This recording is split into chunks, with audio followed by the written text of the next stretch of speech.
ele vai falar, como eu disse ontem, que hoje é a mensagem continuada da mensagem de ontem. Então ontem a gente foi falar um pouco mais sobre a prática, sobre o que é então ter a mente de Cristo Jesus, que será um dos pontos aqui também da mensagem.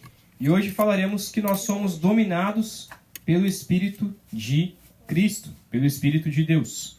Vamos ler então Romanos 8, versículo 5 ao versículo 14, e depois iniciar então a nossa mensagem. Diz assim, Romanos 8, 5 a 14. Quem vive segundo a carne tem a mente voltada para o que a carne deseja, mas quem vive de acordo com o Espírito tem a mente voltada para o que o Espírito deseja. A mentalidade da carne é morte, mas a mentalidade do Espírito é vida e paz. A mentalidade da carne é inimiga de Deus, porque não se submete à lei de Deus, nem pode fazê-lo. Quem é dominado pela carne não pode agradar a Deus. Entretanto, vocês não estão sob o domínio da carne, mas do Espírito, se de fato o Espírito de Deus habita em vocês. E se alguém não tem o Espírito de Cristo, não pertence a Cristo. Mas se Cristo está em vocês, o corpo está morto por causa do pecado, mas o Espírito está vivo por causa da justiça. 11. E se o Espírito daquele que ressuscitou Jesus entre os mortos habita em vocês, aquele que ressuscitou a Cristo dentre os mortos também dará vida a seus corpos mortais, por meio do seu Espírito que habita em vocês. Portanto, irmãos, estamos em dívida, não para com a carne, para vivermos sujeitos a ela. Pois se vocês viverem de acordo com a carne, morrerão, mas se pelo Espírito fizerem morrer os atos do corpo, viverão. Porque todos os que são guiados pelo Espírito de Deus são filhos de Deus. Amém? Vamos orar mais uma vez? Ó Pai querido, clamamos a Ti que o Senhor enche o nosso coração esta manhã para que possamos compreender a Tua palavra, pois como o texto bem diz, aquilo que nós temos anunciado e falado, só podemos compreender a Tua palavra através do Espírito Santo. Queremos te pedir, ó Pai, que o Senhor nos ajude a vivemos por meio do Espírito. Não talvez da maneira como muitos entendem o que é viver pelo Espírito Santo, mas que nós possamos compreender o que de fato é sermos guiados pelo Espírito de Deus. É o que oramos, em nome de Cristo. Amém. Existe um livro que chamou muito a minha atenção, e acho que eu li ele 2 ou 3 vezes. É um livro curto, chamado Plantar Igrejas é para os Fracos. E nesse livro, o Mike McKinley, não sei como fala o nome dele, o Mike, pastor Mike, ele conta algo que ele viveu de uma forma bem interessante. Ele foi enviado pela sua igreja para revitalizar uma outra igreja. Ou seja, ele não foi para plantar a igreja, mas ele foi para pegar uma igreja lá nos Estados Unidos que estava totalmente destruída, uma igreja morta. Ele foi enviado para trazer vida àquela igreja.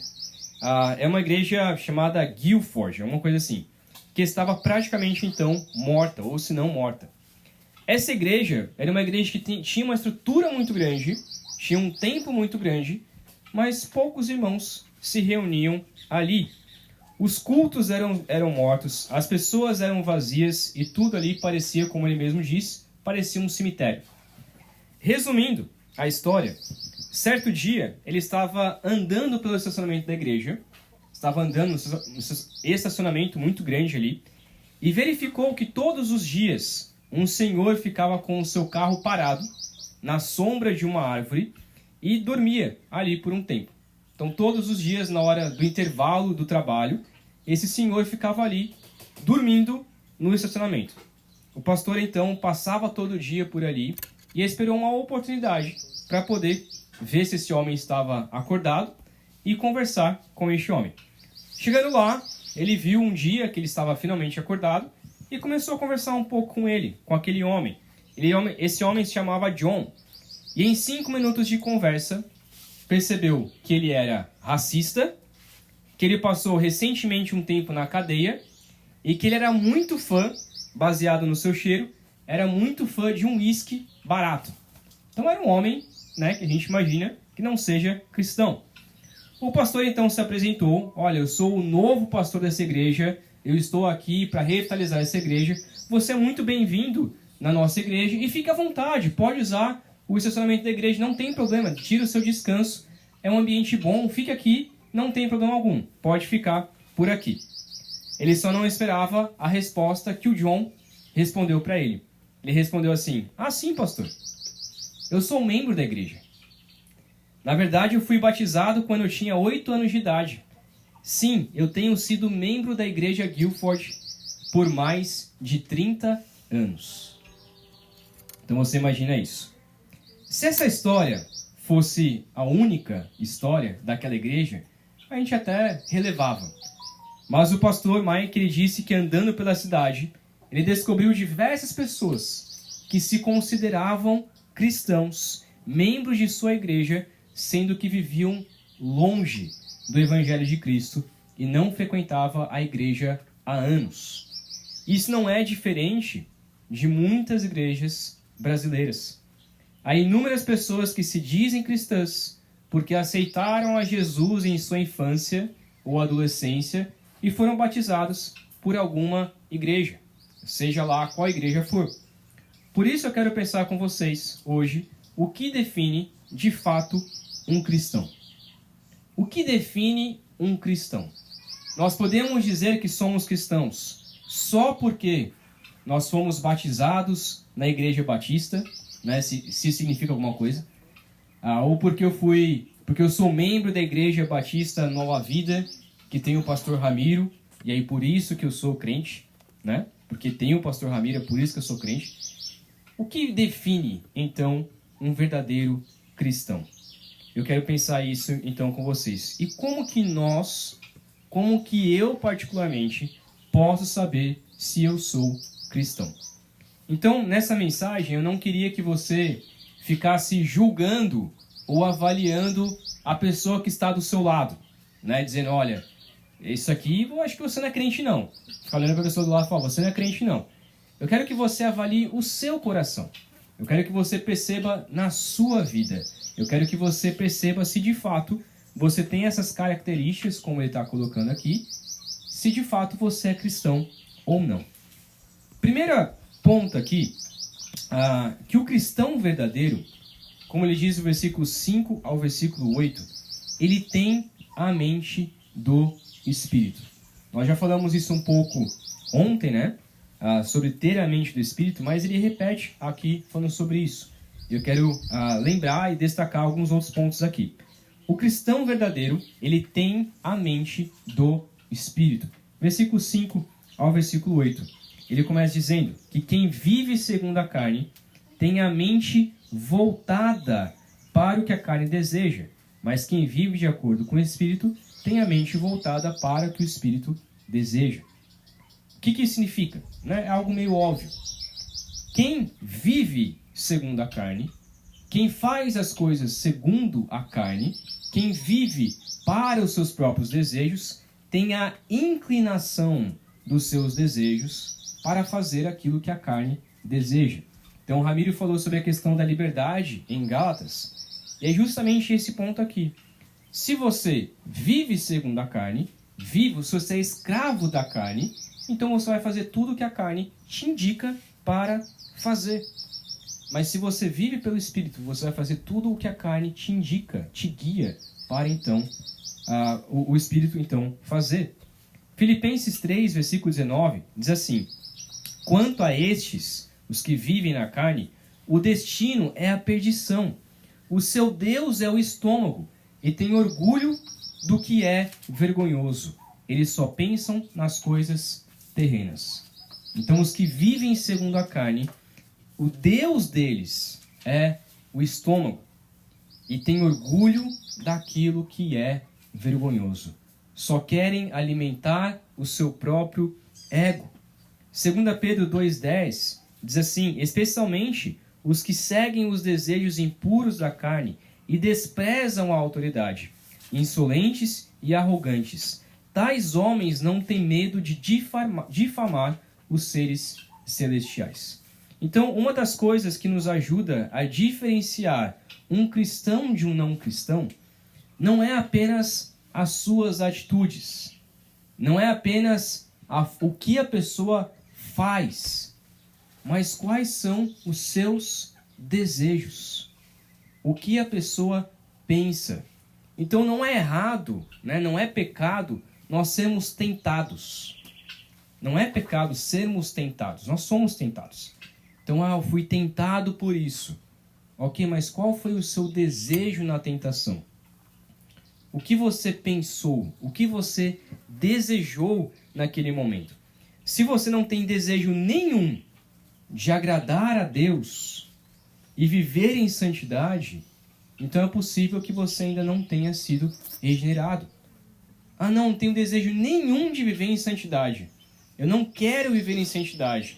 Todas as vezes que vem a tentação, eu caio na tentação, porque eu não tenho desejo nenhum na minha vida de agradar a Deus. Isso significa então que você tem a mentalidade da carne e não a mentalidade do Espírito. Versículos 6 e 7 diz o seguinte: a mentalidade da carne é a morte, mas a mentalidade do Espírito é vida e paz. A mentalidade da carne é inimiga de Deus, porque não se submete à lei de Deus, nem pode fazê-lo. Quem é dominado pela carne não pode agradar a Deus. O problema maior, então, de quem vive na carne dos descrentes não é somente os seus atos externos, mas os seus atos externos. Eles representam aquilo que está dentro do seu coração, os seus desejos. Então, se uma pessoa vive somente cometendo pecados, se você vive somente para realizar os seus desejos, para fazer aquilo que você quer, então talvez você não tenha o Espírito Santo em sua vida. Então, às vezes a gente fala assim, né? Ah, poxa, hoje eu trabalhei muito. Eu mereço comer um hambúrguer. Merece? O que a gente merece? A gente merece o inferno. Então, muitas vezes a gente pensa assim, não, eu mereço, né? Agora, falando agora não só sobre alimentação, mas não, eu mereço dar uma pecadinha. Eu fui na igreja no domingo, eu ouvi o sermão.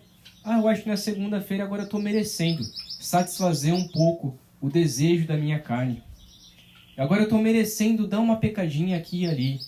Se você tem esse desejo, se você precisa satisfazer os desejos da sua carne, então possivelmente você não tem o Espírito Santo na sua vida. Mas o verdadeiro cristão tem a mente renovada pelo Espírito Santo. Agora ele tem paz com Deus. É o que ele diz lá em Romanos 5:1. Tendo, pois, justificados pela fé, temos paz com Deus, por nosso Senhor Jesus Cristo.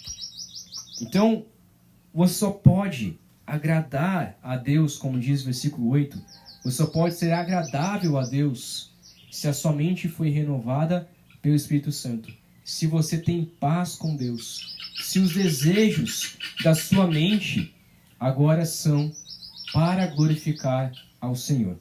É claro que há uma luta, é claro que diariamente a gente luta contra os nossos próprios desejos, contra os desejos da carne, mas aquele que tem o Espírito Santo, apesar dele lutar com isso, mas diariamente ele percebe que o Espírito está em sua vida, modificando não somente as atitudes, mas modificando também os desejos do seu coração. E é por isso que nós precisamos perceber que não somente temos a mente do Espírito, mas os versículos de 9 a 11, nós precisamos perceber que somos habitados pelo Espírito. Versículo 9 a 11, então diz, versículo 9, começa falando: entretanto, vocês não estão sob o domínio da carne, mas do Espírito, se, de fato, o Espírito de Deus habita em vocês.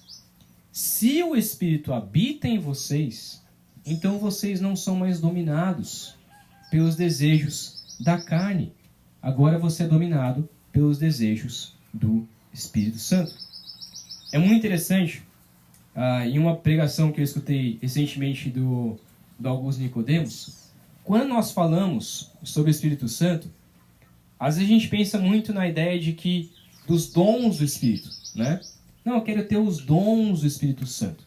Quero falar em línguas, eu quero interpretar, eu quero pregar, eu quero ser um bom pregador, eu quero profetizar.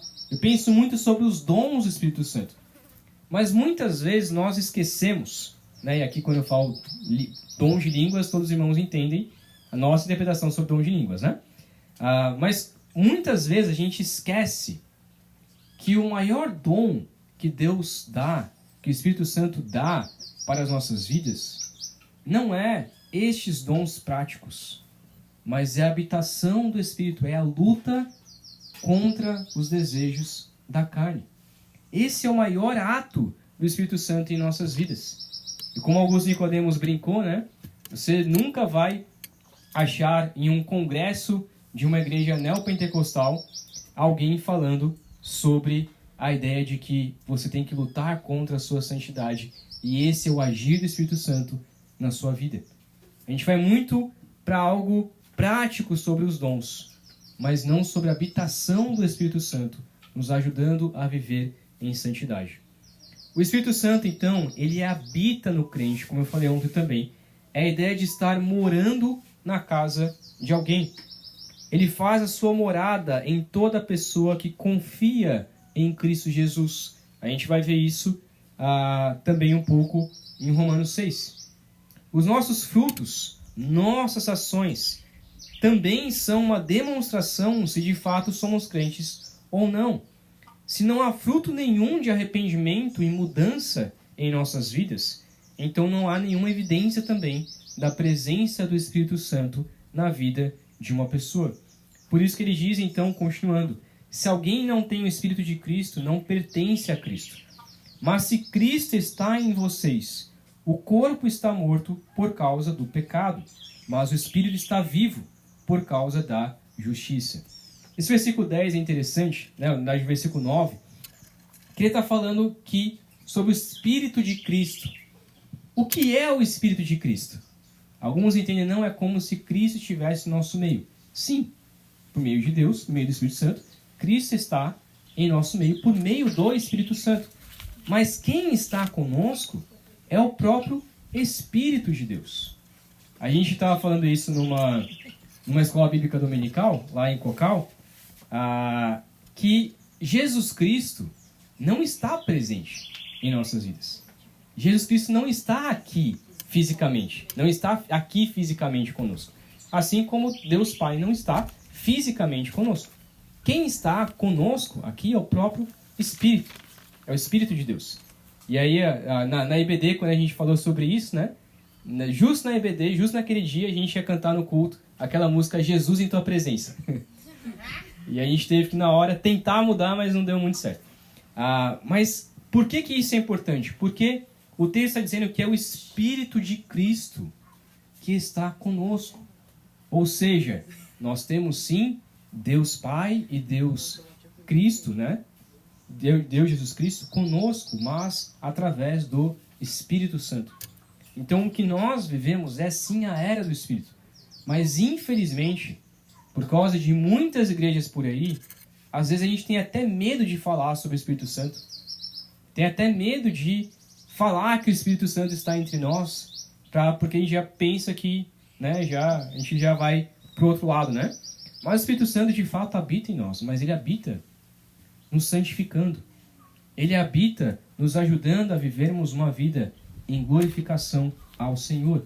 E é por isso que ele diz no versículo 10, que se Cristo está em vocês, ou seja, se o Espírito de Cristo está em vocês, o corpo está morto por causa do pecado. Então, se de fato o Espírito de Deus, o Espírito de Cristo está em nós, o nosso corpo está morto para o pecado. Os desejos do nosso corpo estão mortos. Mas se o Espírito está, se o Espírito está vivo, se Cristo está em vocês, o corpo está morto por causa do pecado, mas o Espírito está vivo por causa da justiça. E a ideia do Espírito aqui não é o Espírito Santo. Você pode perceber que em algumas versões, né, esse Espírito ele está em minúsculo, né, o E em minúsculo, não está maiúsculo. Porque o Espírito aqui está falando sobre o nosso Espírito. Então o nosso Espírito ele passa a viver quando o Espírito Santo habita em nossas vidas. O que isso significa? Que a cada dia que vai se passando, o nosso corpo físico ele vai morrendo. Os nossos desejos para o nosso corpo ele vai morrendo.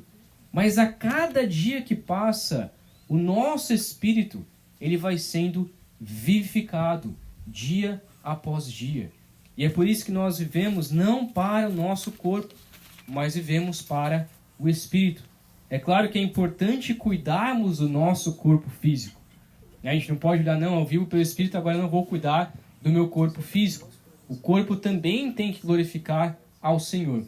Mas agora eu tenho que entender que o meu espírito, ele está vivo.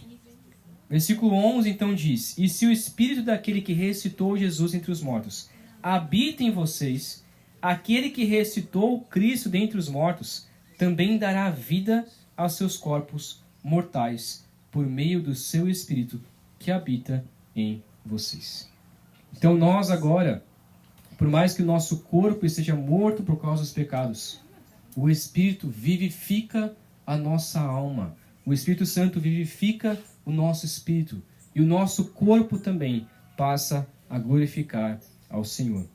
Se o Espírito está em você, então o seu espírito está vivo e pode manifestar a verdadeira justiça de Deus. Romanos 6, versículo 12, diz então: Portanto, não permitam que o pecado continue dominando seus corpos mortais, fazendo que vocês obedeçam aos seus desejos. Diariamente, então, temos que lutar contra o nosso corpo mortal, contra os desejos da nossa carne, do nosso coração. Versículo 12 ao versículo 14, indo já para esse momento final. Aí depois quero fazer algumas aplicações. O texto então diz que nós somos guiados pelo Espírito. Então, como eu sei que eu sou um cristão? Se de fato eu percebo que o Espírito Santo está guiando a minha vida. Versículo 12 ao 14, vou ler novamente, que diz: Portanto, irmãos, estamos em dívida não para com a carne, para vivermos sujeitos a ela. Pois se vocês viverem de acordo com a carne, morrerão. Mas se pelo Espírito fizerem morrer os atos do corpo, viverão. Porque todos os que são guiados pelo Espírito de Deus são filhos de Deus. Então, se nós de fato vivermos como cristãos, quando o cristão se converte, ele então não tem mais, como diz o versículo 12, dívida com a sua carne. Irmãos, estamos em dívida não para com a carne. O que significa? Que eu não devo nada ao desejo da minha carne. Não devo nada para ela. Se eu de fato sou cristão, eu não posso pensar assim, eu mereço cometer esse pecado. Eu não aguento mais e eu preciso, meu corpo precisa cometer esse pecado, senão ele não vai aguentar mais. Não existe isso mais na vida do cristão. O cristão não é dominado, não é mais viciado em alguma coisa. É por isso que é claro que nós estamos em luta, né? Vamos colocar o exemplo de uma pessoa que fumou durante anos de sua vida, né? Vamos usar somente esse exemplo. É claro que da noite para o dia, né? Quando a pessoa se converte, talvez no outro dia ela talvez não consiga, né? Talvez consiga 1 semana, 2 semanas ali ficar sem fumar, mas o desejo ele vai vindo à tona e talvez ela recaia 1 ou 2 vezes. Mas se ela recai sempre, se o tempo todo ela quer fumar, talvez o desejo do seu coração não tenha sido transformado.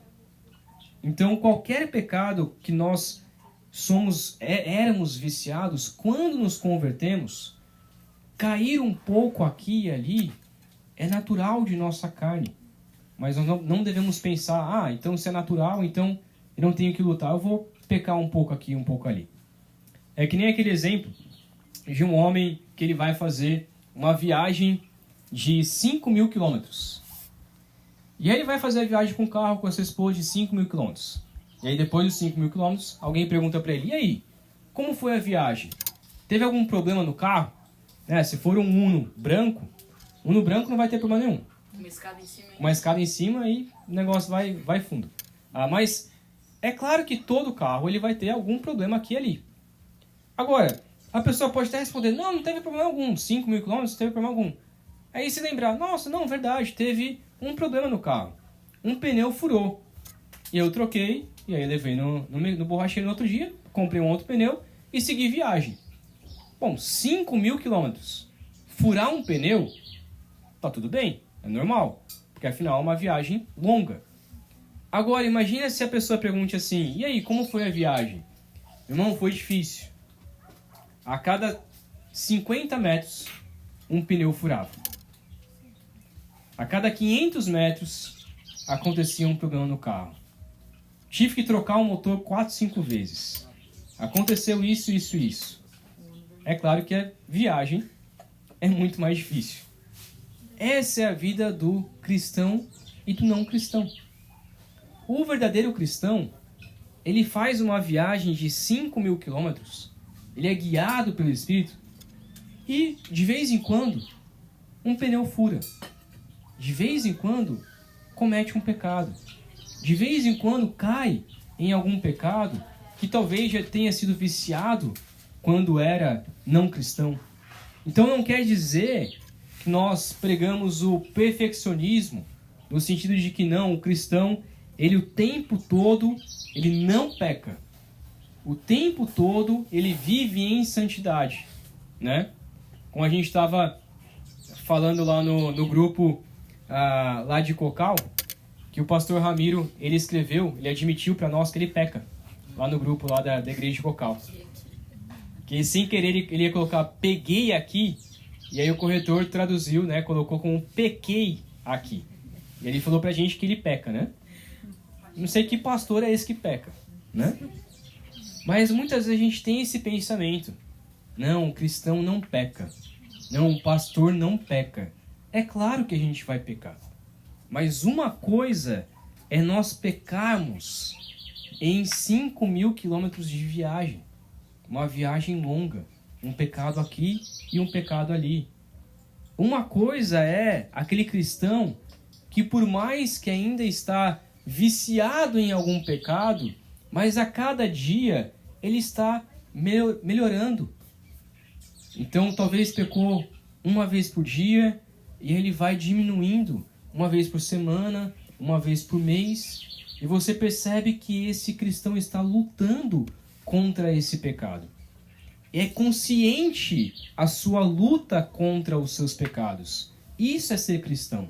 Ele é dominado pelo Espírito. Agora, outra coisa é um cristão que desiste na primeira queda. Não, a cada 5 minutos eu peco no mesmo pecado. A cada 10 minutos eu peco. Então o que nós devemos fazer, na verdade, é fazer morrer os atos do nosso corpo. Essa é uma evidência de que de fato o Espírito Santo habita em nossos corações. Os cristãos não são guiados por impressões, não são guiados por uma mente que só quer se impressionar com as coisas do mundo. Pelo contrário, o cristão, ele é guiado pelo Espírito de Deus. Ele é guiado pelos desejos do Espírito Santo. No entanto, como que o Espírito Santo nos guia, né? O Espírito Santo nunca vai colocar uma placa de LED na sua frente, dizendo assim, olha, esse aqui é o caminho para você não pecar. Não é assim que o Espírito Santo nos guia. O Espírito Santo nunca vai também colocar uma luz, como que é o nome que fica aí em cima dos anjos? Auréola, né? Auréola. Fala assim, olha, essa aqui é a mulher certa para você casar. Este aqui é o homem certo para você casar. não é dessa forma que o Espírito Santo nos guia. Não vai iluminar o nosso caminho de maneira física, né? Ah, não, olha, segue isso, faz assim, assim, assim. Mas há duas formas como o Espírito Santo, ele nos guia. A primeira é a iluminação. Não é essa iluminação, como eu falei. Ele esclarece divinamente as Escrituras. O Espírito Santo, à medida que nós vamos lendo a Escritura, ele vai nos iluminando para nós compreendermos quais são os desejos de Deus para as nossas vidas, a fim de tornar compreensível para as nossas mentes pecaminosas, para as nossas mentes finitas. Então é muito importante o cristão verdadeiro, ele sabe que ele precisa ser guiado pela palavra de Deus, pois é por meio da palavra que o Espírito Santo guia.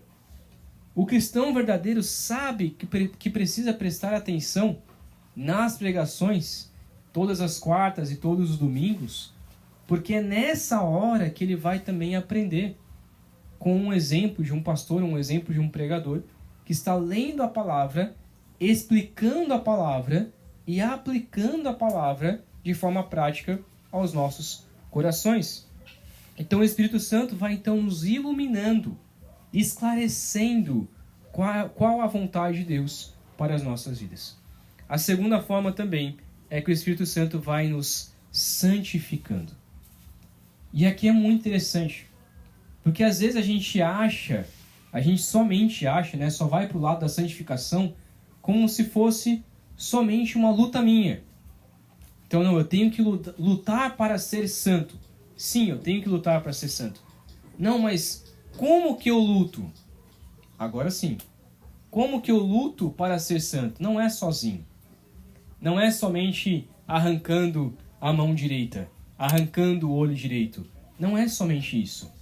Mas é entendendo que eu não posso vencer sozinho. É entendendo que eu preciso do Espírito Santo para me ajudar a obedecer ao Senhor. Quantas vezes, quando você é tentado, você ora, nem que seja uma oração rápida, como Neemias, né? A oração de Neemias, em 2, 3 segundos, pedindo ao Senhor: Deus, me liberta dessa tentação. Deus, me ajuda a não pecar. Deus, me ajuda a não cair nisso. Quantas vezes a gente ora dessa maneira? Uma tentação vem na nossa frente, o que a gente faz? Eu lembro quando eu era adolescente, eu tinha um amigo um pouco mais velho, né, 2, 3 anos mais velho do que eu, e eu sempre pedia conselhos para ele, né? Hoje ele é missionário lá na Turquia, e sempre quando eu ia pedir conselhos para este meu amigo, toda vez que eu ia na casa dele, eu preciso falar com você. Eu ia lá, tal, todo aquele adolescente revoltado com a vida, não sabe se é crente ou se não é, e toda aquela crise existencial que adolescente passa. E aí quando eu chegava na casa dele, ele falava assim: antes de você me contar, você já orou a Deus? Aí eu parava, olhava: não, acho que não. Então vai orar. Aí eu ia pro quarto dele, orava um tempo e voltava. E muitas vezes ele nem sabia qual era o motivo, ou porque eu fui ali na casa dele para conversar com ele. Ele simplesmente olhava para mim e falava assim: e aí, foi resolvido? Eu respondia: foi. Então tá bom, você quer conversar? Não, acho que já tá tudo resolvido. E eu ia para casa.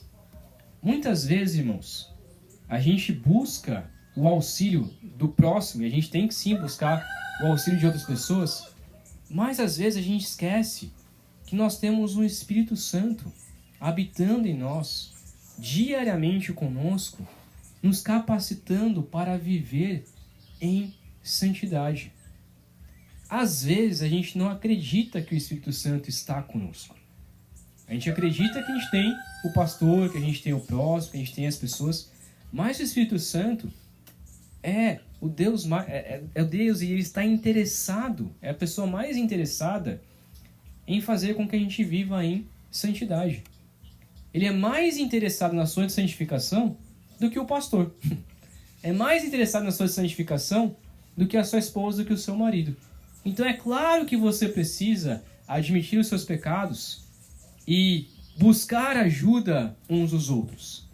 É claro que você precisa fazer isso. Você precisa de pastor, você precisa do seu irmão para você pedir conselhos.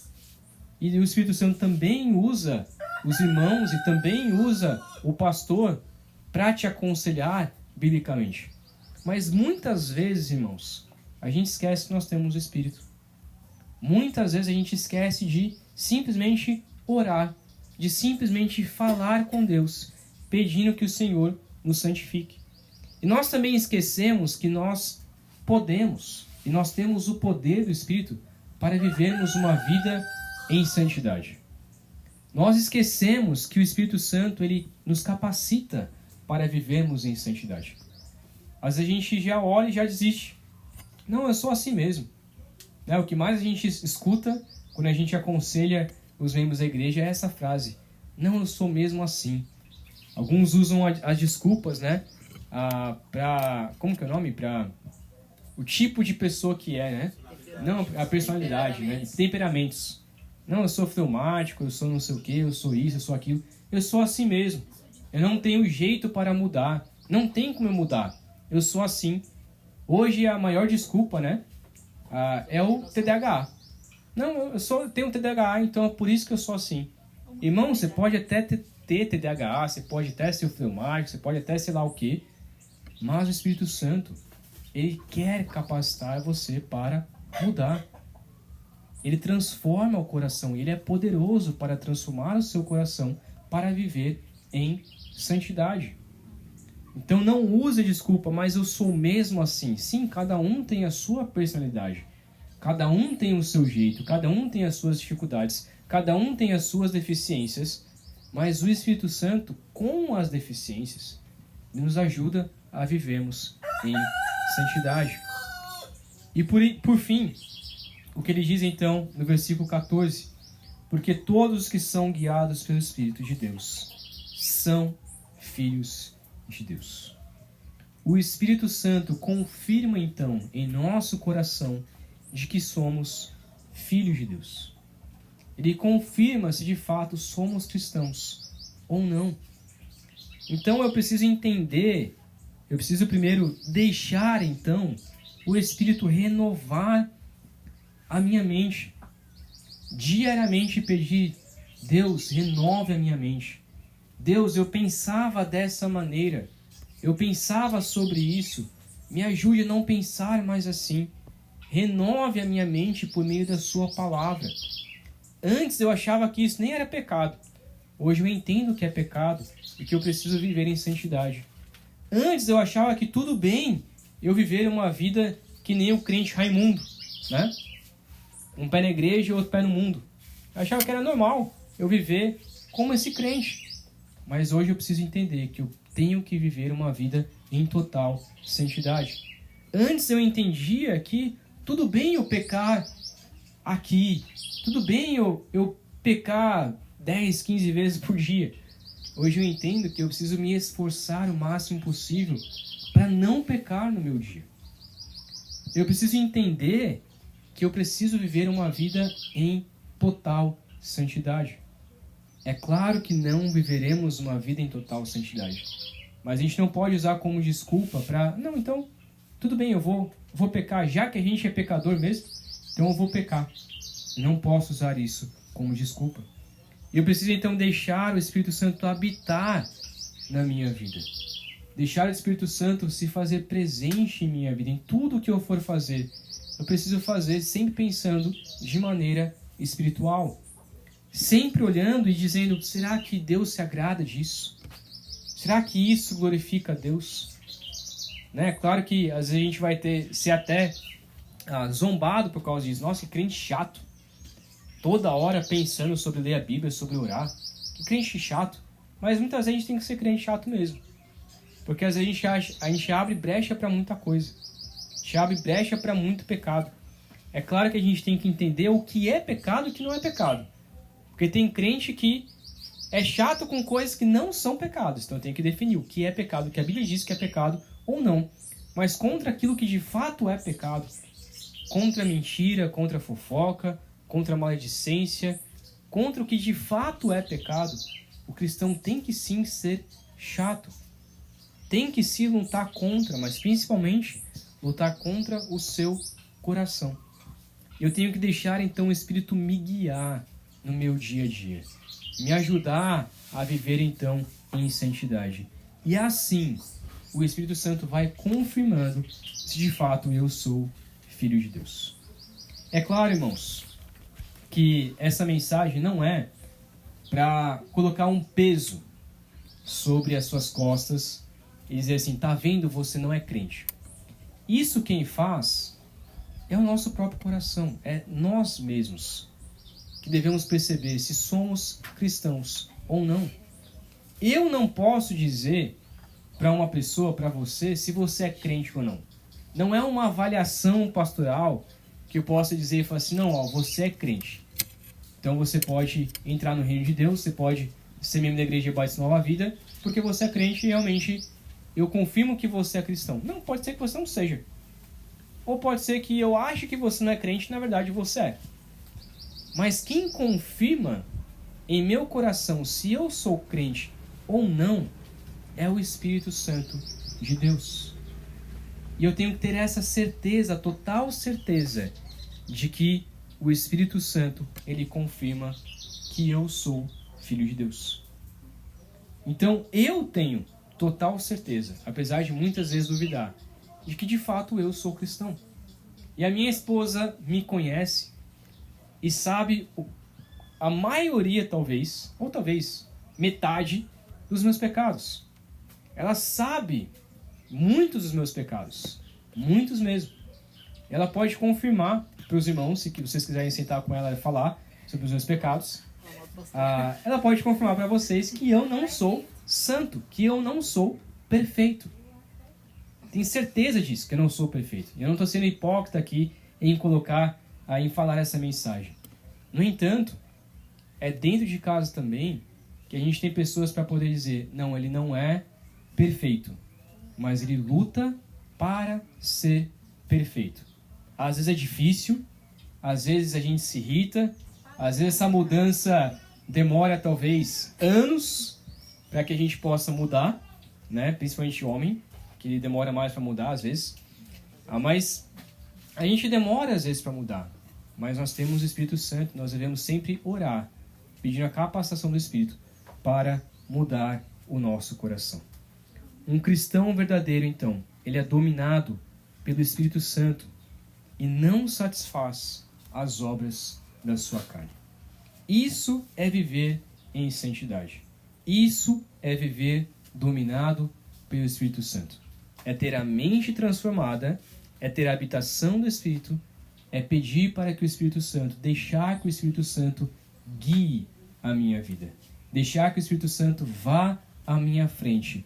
Deixar que o Espírito Santo guie a minha mente para não pecar.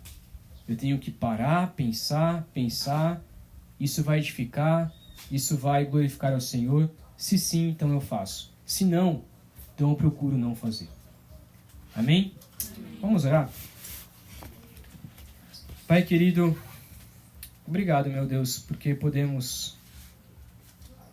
temos o Senhor conosco. Temos o Espírito Santo habitando em nós. Muitas vezes, ó Pai, esquecemos que o Senhor está conosco, esquecemos que o Espírito Santo está conosco. Talvez influenciados por essa moda de teologia que coloca o Espírito Santo como algo que de fato não é. Fala sobre o poder do Espírito, sendo que não é esse tipo de poder que o Senhor nos dá. Ó Pai, muitas vezes nós esquecemos que o Espírito Santo está conosco. Mas sabemos, ó Pai, que está presente. E sabemos que o Senhor tem transformado o nosso coração diariamente. Muitas vezes a gente nem percebe o nosso crescimento espiritual. Mas sabemos, ó Pai, que se o Espírito Santo habita em nós, diariamente somos transformados e renovados para viver uma vida em santidade. Ó Pai, nos ajude a lutarmos contra a nossa carne, a fazer morrer a nossa carne, para que o Espírito, nosso Espírito, viva. Ó Pai, nos faça exterminar qualquer pecado, qualquer vício que têm nos levado para pecar contra o Senhor, para desagradar ao Senhor. Ó Pai, nos ajude a vivermos em santidade, nos ajude a crer que podemos viver em santidade, ainda que não perfeitos, mas ainda assim livres do pecado, do poder do pecado. Ó Pai, pedimos que o Senhor nos ajude, ainda que nós pequemos diariamente, nos ajude, ó Pai, a lutar contra os nossos pecados, aqueles que nos dominam, aqueles que acham que nos dominam, e a perceber que somos dominados, na verdade, pelo Espírito Santo. Perceber que o Senhor nos capacita a lutar contra qualquer pecado, que não há pecado algum que seja tão poderoso quanto o Senhor, que o Senhor é muito mais poderoso do que os nossos pecados, do que os nossos desejos. Ó Pai, nos ajude a lutarmos contra a tentação, a vencermos quando fomos tentados e não cairmos em tentação. Nos ajude, ó Pai, a todo tempo colocar em nossas mentes que precisamos glorificar ao Senhor. Nos ajude neste dia, porque basta cada dia o seu próprio mal. Nos ajude neste dia a chegar no final dele e contar e falar ao Senhor quantos pecados cometemos. Mesmo que haja pecados que a gente nem sabe que cometeu, mas ainda assim que a gente possa, em nossa oração antes de dormir, perceber aqueles pecados que nós precisamos lutar no outro dia, aqueles pecados que nós precisamos melhorar no outro dia. E assim, dia após dia, o Senhor nos santificando, nos capacitando através do Teu Santo Espírito. Nos ajude a crer que temos o Espírito Santo guiando, habitando e renovando a nossa mente.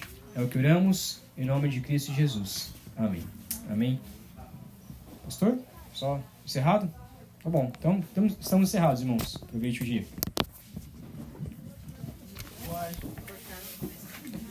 Irmãos. O Caio me lembrou aqui que tem mais uma música. Eu esqueci. Vamos? A música tem a ver com o tema, com a mensagem. Mas o pastor também esqueceu.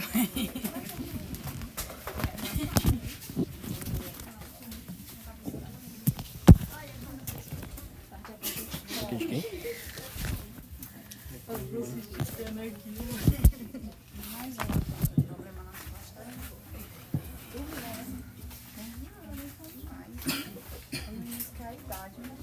Não. Essa aqui nasceu com problema? Então não é ele, não. Depende de fábrica de areia. Tá vendo? Eu não imagino como é assim. Como é que entrou assim? Fala por pouco.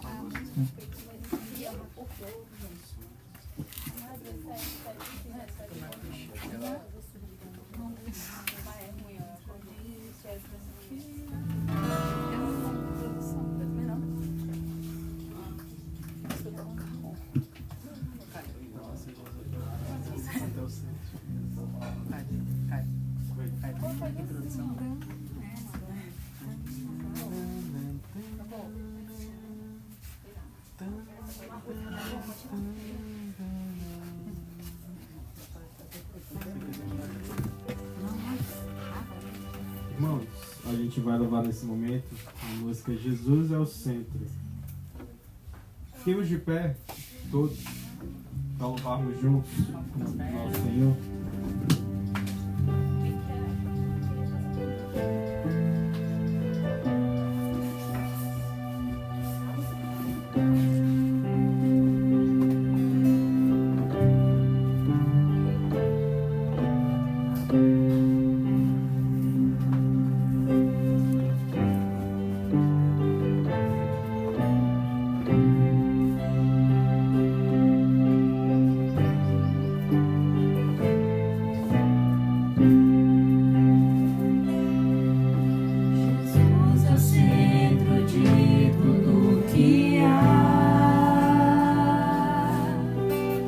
Jesus é o centro de tudo que há, o início e o fim. desde a eternidade, tudo é sobre Jesus. Jesus, Jesus é o centro de tudo que há.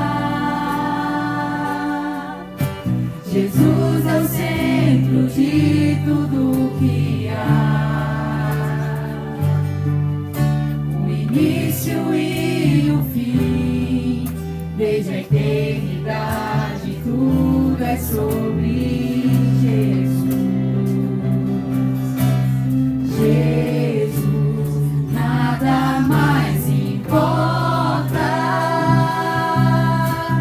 nada se compara a ti.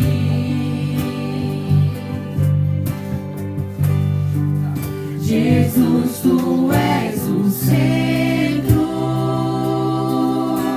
e tudo aponta para ti.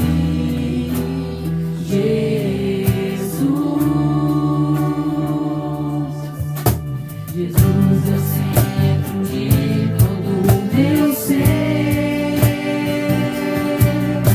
Jesus é o centro de todo o meu ser. Meu início, meio e fim, que eu viva sempre para ti, meu Jesus.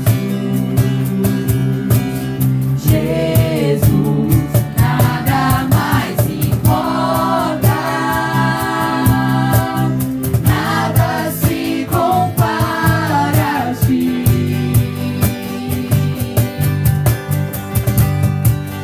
Jesus, tu és o centro e tudo aponta para ti. Jesus, que em teu coração Cristo seja o centro e todo o meu ser mostre quem tu és.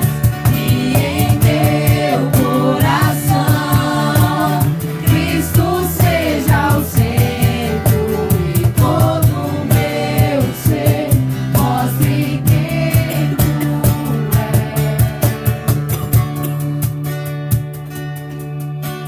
Jesus é o centro de sua igreja. Jesus é o centro de sua igreja.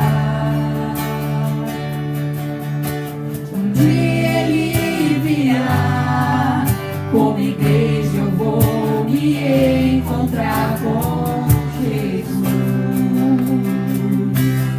Jesus, Jesus, Jesus,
Você viu hoje?